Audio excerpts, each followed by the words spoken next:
Jakarta, dini hari 1 Oktober 1965. Di tengah sunyi yang merayap, kabar menggelegar pecah.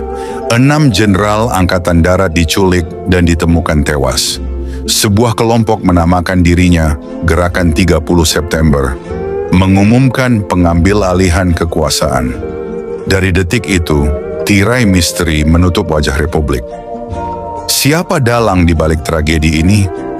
Pertanyaan itu membekas, tak terjawab hingga kini. Namun kabut misteri itu segera berubah menjadi badai kekerasan. Dalam hitungan minggu, Indonesia yang baru merdeka 2 dekade tenggelam dalam darah. Tuduhan, pengkhianatan, dan pembalasan dendam merajalela.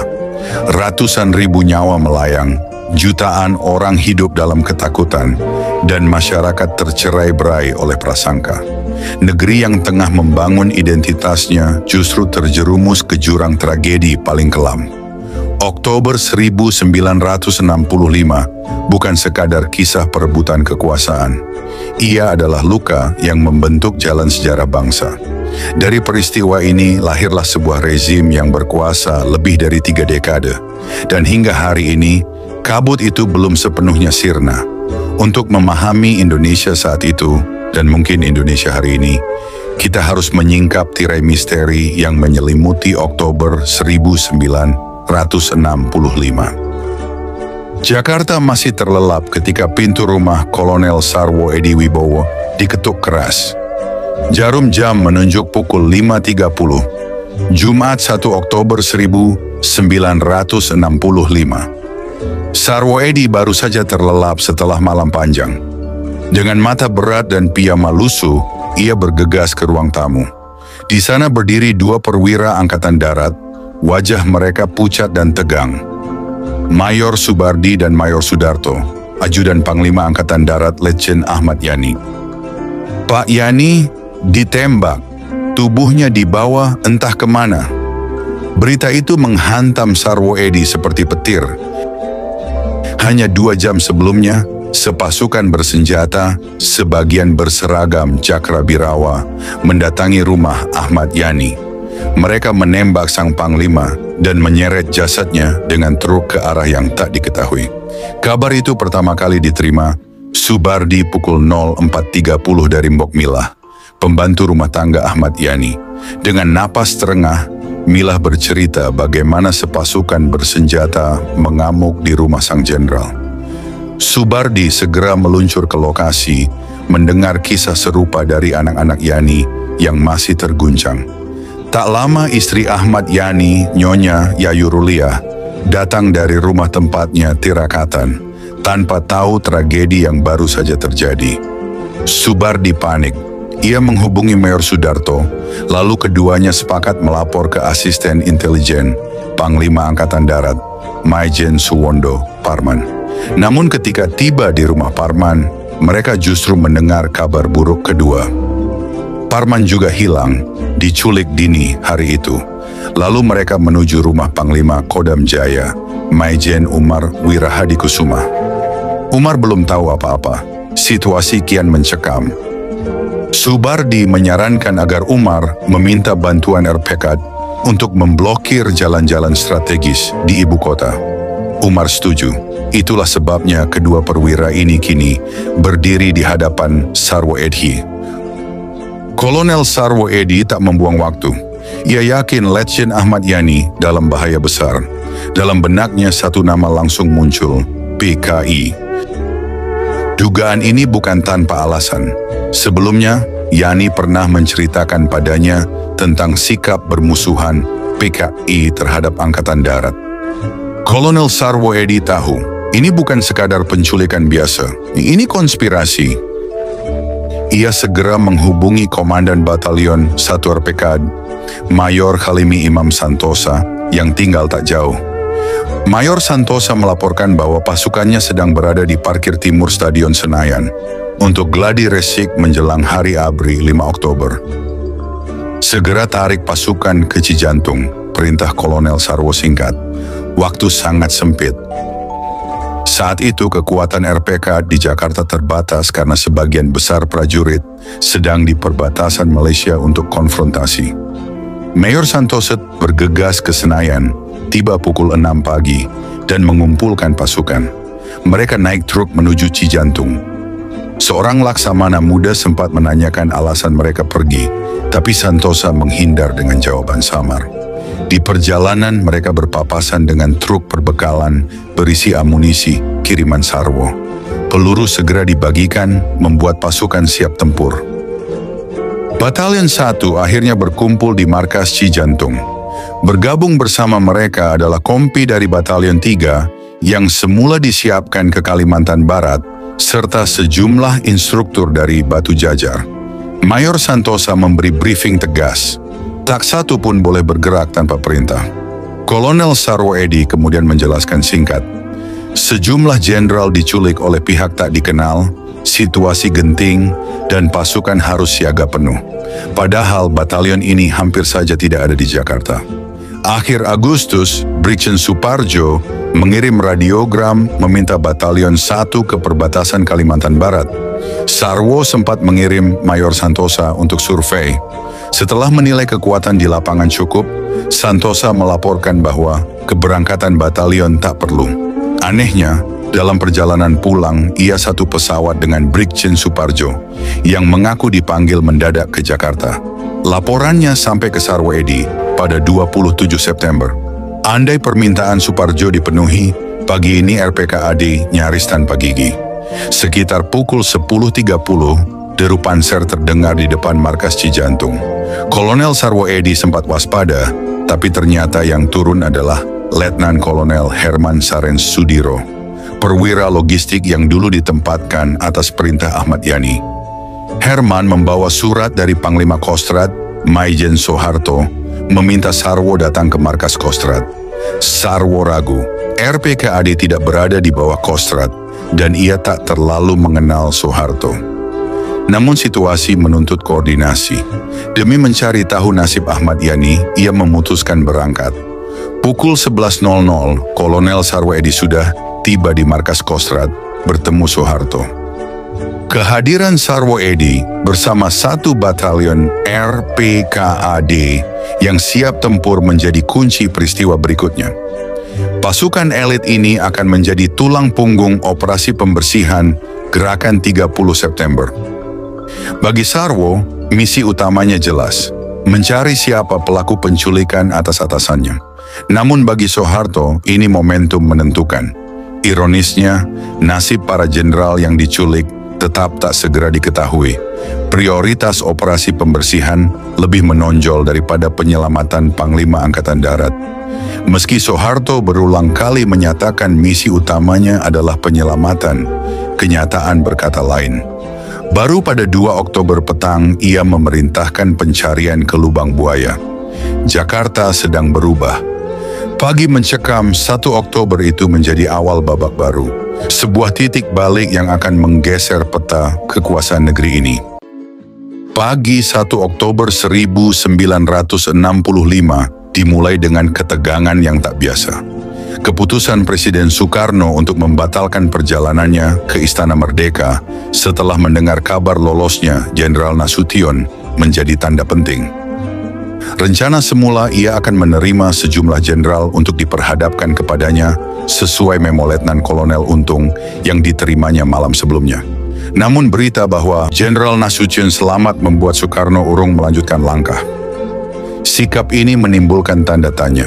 Di satu sisi, Soekarno memang pernah menyebut nama Nasution dalam perintah yang ia sampaikan kepada Untung. Tetapi di sisi lain, kegelisahannya menunggu para jenderal dihadapkan kepadanya mengisyaratkan bahwa ia tidak pernah membayangkan mereka akan dibunuh. Sementara itu, Brigjen Sabur, Komandan Resimen Cakrabirawa, baru tiba dari Bandung. Diduga ia sengaja menjauh dari Jakarta saat bawahannya, Letnan Kolonel Untung, melancarkan gerakan. Di tempat lain, Mayor Jenderal Soeharto terbangun sekitar pukul 04.30 dini hari. Ia dikejutkan kedatangan Hamid, juru kamera TVRI yang baru selesai mengambil gambar. Hamid mengabarkan bahwa ia mendengar rentetan tembakan di beberapa titik. Saya belum berpikir panjang waktu itu, kenang Soeharto dalam autobiografinya. Setengah jam kemudian, tetangga kami, Masyuri, datang dan melaporkan hal yang sama. Saat itulah saya mulai berpikir agak serius. Pukul 5.30, Broto Kusmarjo datang membawa kabar mengagetkan. Beberapa perwira tinggi Angkatan Darat diculik. Tak lama, Letnan Kolonel Sajiman datang membawa laporan atas perintah Umar Wirahadikusuma bahwa pasukan tak dikenal memenuhi kawasan Monas dan Istana. Soeharto menegaskan, ia akan segera menuju markas Kostrad dan mengambil alih pimpinan Angkatan Darat. Dengan mengendarai jeep seorang diri, ia bergegas ke Medan Merdeka Timur. Pukul 7.20, rakyat Indonesia dikejutkan siaran Radio Republik Indonesia, RRI. Sebuah komunike dari Bagian Penerangan Gerakan 30 September dibacakan. Telah terjadi gerakan militer di Jakarta sejak 30 September malam. Gerakan dipimpin Letnan Kolonel Untung, Komandan Batalion Cakrabirawa. Beberapa jenderal anggota Dewan Jenderal telah ditangkap. Objek vital dan alat komunikasi sudah dikuasai gerakan. Presiden Soekarno dinyatakan selamat dalam perlindungan mereka. Komunike itu menuduh Dewan Jenderal sebagai kelompok subversif yang disponsori CIA dengan rencana kudeta pada 5 Oktober, bertepatan dengan peringatan Hari Angkatan Bersenjata. Malam sebelumnya, Soekarno menghadiri Musyawarah Nasional Teknik di Senayan, lalu kembali ke Wisma Yaso, kediaman Ratna Sari Dewi. Menurut Sogul, pembantu pribadinya, Presiden sudah bangun sejak pukul 5 pagi, tampak gelisah, berjalan mondar-mandir sambil merokok. Pukul 6 pagi, ia berangkat menuju Istana Merdeka dengan VW Kombi, ditemani komisaris polisi Mangil dan para pengawal. Namun ketika mendekati istana, Mangil menerima laporan bahwa Nasution lolos dari penyergapan. Soekarno pun memerintahkan perjalanan dibatalkan. Kolonel Maulwi Sailan, wakil komandan Cakrabirawa, segera bergerak. Ia berhasil menghubungi Mangil dan menyarankan Presiden dibawa ke rumah Nyonya Haryati di Grogol. Soekarno tiba di sana pukul 6.30. Dari lokasi ini, Sailan mengusulkan agar Presiden dipindahkan ke Pangkalan Angkatan Udara Halim Perdana Kusuma mengikuti prosedur pengamanan darurat. Di pos komando gerakan 30 September di Gedung Penas, situasi mulai tidak terkendali setelah kabar Nasution selamat. Letnan Kolonel Heru Atmojo, perwira Intel AURI, tiba pukul 5.00 menemui Brigjen Soeparjo. Heru diminta Omar Dhani untuk memastikan tujuan gerakan dan keselamatan Presiden. Di Penas, Heru diperkenalkan kepada Untung, Latif, dan 2 sipil, Syam Kamaruzaman, serta Pono. Heru menilai mereka dingin dan kurang simpatik. Brigjen Soeparjo lalu mengajaknya melapor ke Soekarno, namun gagal menemui Presiden di istana. Heru akhirnya kembali ke markas AURI, sementara Brigjen Soeparjo tetap menunggu. Pukul 9.30, Presiden Soekarno tiba di Halim dan ditempatkan di rumah Komodor Susanto. Omar Dhani segera melapor bahwa ia telah mengeluarkan pernyataan dukungan terhadap gerakan. Presiden Soekarno tidak mempersoalkan hal itu, bahkan sempat membaca selebaran pengumuman gerakan 30 September. Pukul 10.00, Brigjen Soeparjo datang dan melapor langsung. Soekarno menunjukkan kekecewaan atas lolosnya Nasution, namun tetap mengapresiasi laporan Soeparjo. Menurut beberapa kesaksian, Soekarno bahkan menepuk bahu Brigjen Soeparjo dan dalam bahasa Belanda berkata bahwa ia telah melaksanakan tugas dengan baik. Di saat yang sama, Brigjen Sabur menyiapkan pengumuman bahwa Presiden selamat, namun siaran RRI baru dapat memuat pernyataan itu pukul 13.10 setelah sebelumnya dicegah oleh pasukan di bawah perintah Untung. Pagi menjelang siang, suasana Halim semakin tegang.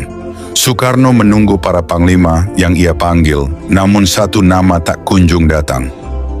Umar Wirahadikusuma. Panglima Kodam Jaya itu memilih tetap berada di markas Kostrad, bukan tanpa alasan. Di sana, ia telah memutuskan bergabung dengan Maijen Soeharto. Bahkan Soeharto melarangnya datang ke Halim. Larangan ini menyalakan bara kemarahan Soekarno. Soeharto ini, siapa berani membangkang perintah presiden? Pikirnya. Baru kali ini, nama Soeharto disebut dalam lingkaran peristiwa. Sebelumnya Soekarno belum memandangnya penting. Bagi Soekarno, tokoh utama yang harus dihadapi tetap Jenderal Nasution, pencipta negara dalam negara yang harus disingkirkan. Di sisi lain, Brigjen Soeparjo mondar-mandir dari Sengko II ke rumah Komodor Susanto, tempat Soekarno berada. Ia menjadi jembatan antara presiden dan para pelaku gerakan 30 September. Negosiasi berjalan alot. Soekarno tak ingin terjebak. Ia masih mencoba memainkan politik keseimbangannya, meredam perpecahan sambil menjaga posisinya tetap di puncak. Namun waktu terus berjalan. Soekarno mendapat kabar pahit. Ahmad Yani telah gugur. Ia butuh pengganti. Beberapa nama muncul, Soeharto, Ibrahim Ajie, Mursyid. Tapi akhirnya Soekarno memilih Pranoto Rekso Samodra, sosok yang diusulkan oleh kawan-kawan Brigjen Soeparjo. Pengumuman itu disiarkan lewat radio Angkatan Udara. Soekarno menegaskan, ia sehat, ia tetap pemimpin, dan semua pasukan harus siaga, tapi tak boleh bergerak tanpa perintah. Bagi gerakan 30 September, ini sinyal bahaya. Mereka tahu Soekarno lepas dari kendali. Panik melanda Sengko II. Syam Kamaruzaman memerintahkan agar pernyataan presiden tak disiarkan RRI. Tapi semuanya terlambat. Soekarno sudah menegur keras Soeparjo, bahkan mengancam dengan kata-kata kasar. Awas kalau tidak bisa menghentikan gerakan, akan saya peuncit. Di tengah kekacauan itu, D.N. Aidit yang sejak malam berada di Halim, tiba-tiba diminta maju. Tapi situasi sudah berubah. Angin keberuntungan berbalik arah. Dan di luar Halim, di markas Kostrad, Soeharto yang namanya tadi hanya disebut dengan nada marah, sebentar lagi akan menjadi tokoh penentu sejarah. Usaha menempatkan Kolonel Latif sebagai komandan brigade di garnisun ibu kota semula mendapat penolakan dari Panglima Kodam Jaya, Majen Umar Wirahadikusuma. Umar keberatan. Ia menilai posisi itu terlalu strategis untuk diserahkan kepada perwira yang belum lama bertugas di Jakarta. Namun penolakan itu luluh setelah datang desakan dari Markas Besar Angkatan Darat. Orang yang menekannya bukan sembarang perwira, ia adalah Majen Suprapto, salah satu deputi Panglima Angkatan Darat. Ironisnya, nama Suprapto sendiri kelak tercatat di antara para jenderal yang gugur di lubang buaya. Di balik layar, arus politik berputar cepat. Nama-nama besar yang selama ini saling bersilang jalan, Soekarno, D.N. Aidit, Brigjen Soeparjo, Kolonel Latif, Letjen Ahmad Yani, Majen Suprapto, Majen Soeharto, dan Jenderal Nasution kembali dipertemukan. Bukan dalam rapat kabinet, bukan pula di istana, melainkan dalam panggung genting yang diselimuti kabut kudeta dan desingan maut. Isu pergantian Jenderal Ahmad Yani sesungguhnya telah beredar sejak lama. Ketika wacana itu mencuat, Dr. Leimena, wakil Perdana Menteri yang dikenal tenang, menyarankan agar Pangkostrad, Majen Soeharto, dipanggil untuk dimintai pendapat. Tapi Soekarno menolak. Begitu pula ketika Laksamana Marta Dinata mengusulkan nama Soeharto sebagai calon pengganti Yani, Bung Karno mengibaskan tangan disertai komentar pedas. Soeharto itu kepala batu. Ucapan itu kelak menjelma menjadi ironi. Sebab hanya dalam hitungan jam setelah darah para jenderal tumpah, Soeharto tampil sebagai pengendali krisis. Persentuhan berikutnya antara Soekarno dan Soeharto bukan terjadi dalam forum resmi, melainkan dalam adu kehendak senyap. Saat Presiden memutuskan mengangkat Majen Pranoto sebagai caretaker Menteri Pangan, Soeharto menolak memberi izin Pranoto menghadap ke Halim Perdana Kusuma. Sore itu, Kolonel KKO Bambang Wijanarko datang ke markas Kostrad membawa perintah Presiden. Ia gagal. Pranoto tetap ditahan di sana. Bertahun-tahun kemudian, Pranoto mengenang hari itu dengan getir. Ia bercerita bagaimana sejak pagi Soekarno mengirim 3 kali utusan. Pukul 9.30, Letkol Ali Ebram dari Cakrabirawa datang membawa pesan pertama. Setengah jam kemudian, giliran Jaksa Agung Brigjen Sutardio bersama Brigjen Sunarjo. Utusan terakhir Kolonel Wijanarko tiba menjelang siang, bahkan kembali lagi pukul 7 malam. Namun semua upaya kandas. Soeharto bersikeras, "Saya tak bisa menjamin tidak akan ada korban jenderal lagi jika Anda menghadap Presiden dalam situasi sekacau ini." Bagi Pranoto, kalimat itu bukan sekadar peringatan, melainkan larangan. Ia memilih bertahan di markas Kostrad, berada dalam bayang komando Soeharto. Malam semakin larut ketika Pranoto diminta menghadiri rapat bersama Soeharto, Jenderal Nasution, Maijen Mursyid, dan Maijen Umar Wirahadikusuma. Di ruang itu Nasution menjelaskan bahwa Presiden telah menunjuk Pranoto. Sang jenderal menjawab datar, ia belum menerima surat resmi. Fokus, katanya, harus diarahkan untuk menertibkan keadaan darurat, bukan memperdebatkan jabatan. Nasution menyarankan agar Pranoto menggelar konferensi pers demi meredam keresahan. Rencana itu tak pernah terwujud. Fajar belum merekah, Pranoto dan Soeharto sudah dipanggil menghadap Presiden di Istana Bogor. Sementara itu, di Halim, Soekarno masih bertahan. Kolonel Wijanarko sempat kembali dari Kostrad dengan pesan samar Soeharto. Presiden berada di tempat yang salah dan harus meninggalkan Halim sebelum tengah malam. Dalam memoarnya, Soeharto menulis bahwa Dr. Leimena memahami arti tersembunyi pesan itu. Halim akan diserbu. Leimena pun membujuk Presiden. Malam itu juga, iring-iringan kecil mengantar Bung Karno ke Istana Bogor, menembus gelap yang syarat ketidakpastian. Sejak siang, krisis telah berubah menjadi pertarungan 3 kutub. Di satu sisi, gerakan 30 September yang kemudian diwakili Aidit. Di sisi lain, Soekarno bersama para Panglima Angkatan, Dr. Leimena, dan Jaksa Agung. Dan di sudut yang berbeda, Soeharto dengan markas Kostrad sebagai benteng. Nasution hadir di sana memberi nasihat tetapi bukan pemegang kendali. Ia duduk di bangku cadangan sementara Soeharto menjadi tuan rumah permainan. Tatapan Soeharto dingin, bahunya tegak, suaranya berat menekan setiap kata yang keluar dari bibirnya. Dari bahasa tubuh dan penekanan kalimat sang Panglima Kostrad, Presiden Soekarno segera menangkap nada ancaman.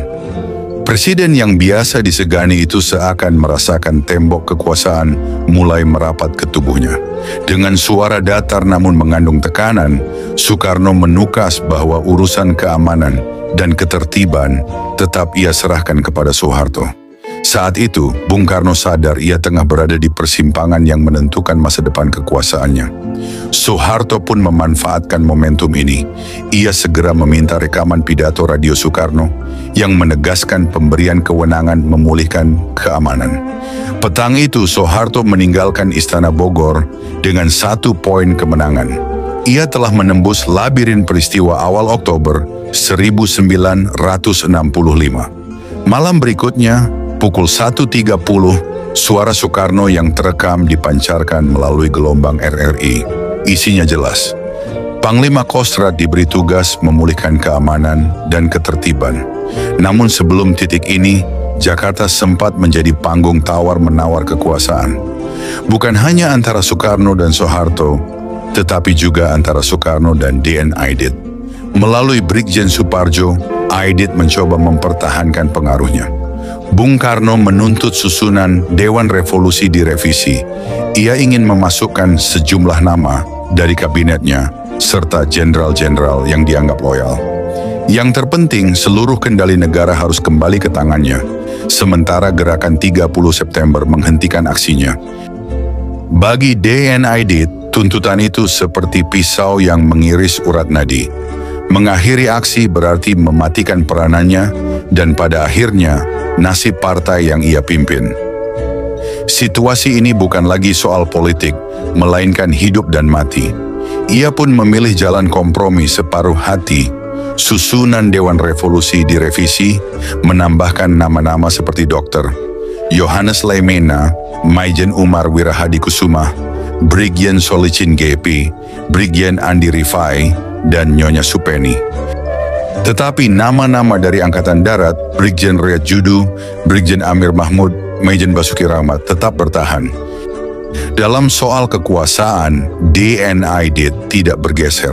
Sesuai instruksi Syam Kamaruzaman, pukul 14.00, RRI menyiarkan dekret nomor 1 Dewan Revolusi. Isinya tegas, sumber segala kekuasaan berada di tangan Dewan Revolusi tanpa menyebut presiden. Kabinet Dwi Kora dinyatakan demisioner. 5 menit kemudian dibacakan surat keputusan nomor 1 tentang susunan Dewan Revolusi. Sedikit mengakomodasi keinginan Bung Karno, tetapi tetap meminggirkan posisinya. Aidit telah memilih jalan berseberangan, meskipun berharap Soekarno tak punya pilihan selain mengikutinya. Tetapi Soekarno punya jalannya sendiri. Ia tidak lagi melanjutkan tawar-menawar dengan Aidit. Sejak saat itu bintang Aidit meredup, terlebih ketika Soekarno harus menghadapi tekanan baru dari Soeharto. Ultimatum mulai berdatangan. Larangan Umar Wirahadikusuma menghadap, larangan serupa bagi Maijen Pranoto, hingga perintah agar presiden meninggalkan Halim sebelum tengah malam. Sementara itu, jalan menuju kemenangan Soeharto semakin terbuka. Pukul 18.00, 2 kompi RPKAD bergerak cepat menyerbu RRI.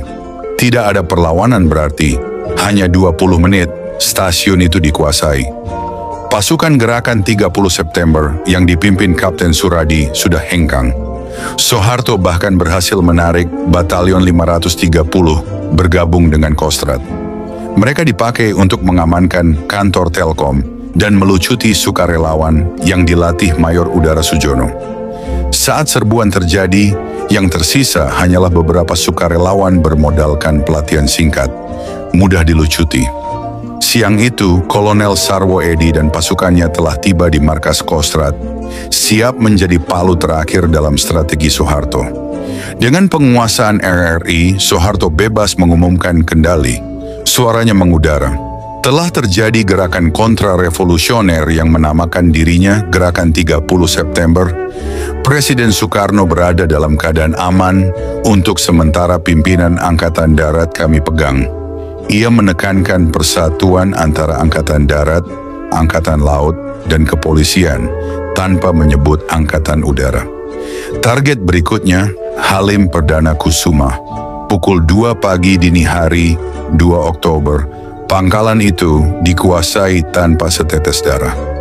Pasukan gerak cepat Angkatan Udara Republik Indonesia menerima perintah jangan melawan. Sebagian anggota Batalion 454 menyerah, lainnya menghilang. Setengah jam sebelumnya, sebuah C-47 mengangkut DNID ke Yogyakarta. Omar Dhani membela diri kelak. Aidit adalah Menteri Negara sekaligus Wakil Ketua MPRS, sehingga pemberian pesawat dianggap sah. Tetapi penguasaan Halim menjadikan posisi Soeharto kian kukuh, bahkan terhadap Soekarno yang mulai tampak di seberang garis. Pagi 2 Oktober sekitar pukul 11.00, Bung Karno memanggil Soeharto ke Istana Bogor. Kini panggung tawar-menawar beralih ke antara dua tokoh ini. Sementara Aidit dan Gerakan 30 September tersingkir dari permainan. Soeharto datang dengan pengawalan Panser Saladin. Sikapnya agresif, menolak pembelaan Soekarno terhadap Omar Dhani, dan menunjukkan bukti senjata yang diakui Leo Watimena sebagai milik Auri. Ketika Soekarno mengumumkan pengangkatan Pranoto sebagai pelaksana harian Angkatan Darat, Soeharto menolak, bahasa tubuhnya tegas, dingin. Hingga akhirnya Bung Karno menyerah. Urusan keamanan dan ketertiban tetap di tangan Soeharto. Malamnya suara Soekarno yang sudah kalah terekam dan dipancarkan melalui RRI. Sepanjang perjalanan pulang, Soeharto memerintahkan Kolonel Sarwo Edi untuk menarik pasukan dari Halim dan mencari para jenderal yang hilang. Kebetulan seorang polisi bernama Sukitman melapor mengetahui lokasi penguburan. Tanggal 4 Oktober, tanah di Lubang Buaya dibongkar. Dari sumur tua itu, Terangkat jasad para jenderal bersama satu perwira pertama. Tragedi yang menjadi pembuka babak baru sejarah Indonesia. Saudara, Indonesia dalam kabut Oktober 1945 berakhir dengan meninggalkan luka sejarah yang dalam. Peristiwa yang diawali oleh klaim untuk menyelamatkan negara justru menjerumuskan bangsa ke dalam jurang perpecahan, saling curiga, dan tragedi kemanusiaan yang tak terperi. Kabut politik yang pekat saat itu menutupi kebenaran, menyisakan ruang abu-abu yang hingga kini masih diperdebatkan. Bagi generasi sekarang, peristiwa ini bukan sekadar catatan sejarah, melainkan cermin yang memantulkan betapa rapuhnya persatuan ketika ambisi kekuasaan dan fanatisme ideologi mengalahkan nilai kemanusiaan. Polemik politik yang tak terkendali mampu meruntuhkan rasa percaya, memecah belah persaudaraan, bahkan mengorbankan nyawa rakyat tak berdosa. Dari kabut kelam Oktober 1965, kita belajar bahwa bangsa yang besar harus berani menghadapi sejarahnya dengan jujur. Perbedaan pandangan adalah keniscayaan, tetapi bila diolah dengan kedewasaan, ia menjadi kekuatan. Sebaliknya, ketika perbedaan dipupuk dengan kebencian, ia berubah menjadi bara yang membakar segalanya. Sejarah telah bicara, kini giliran kita menjaga agar tragedi serupa tak terulang. Karena masa depan Indonesia bukan ditentukan oleh siapa yang berkuasa, melainkan oleh seberapa kuat kita merawat persatuan, menghargai perbedaan, dan mengedepankan akal sehat di atas ego politik.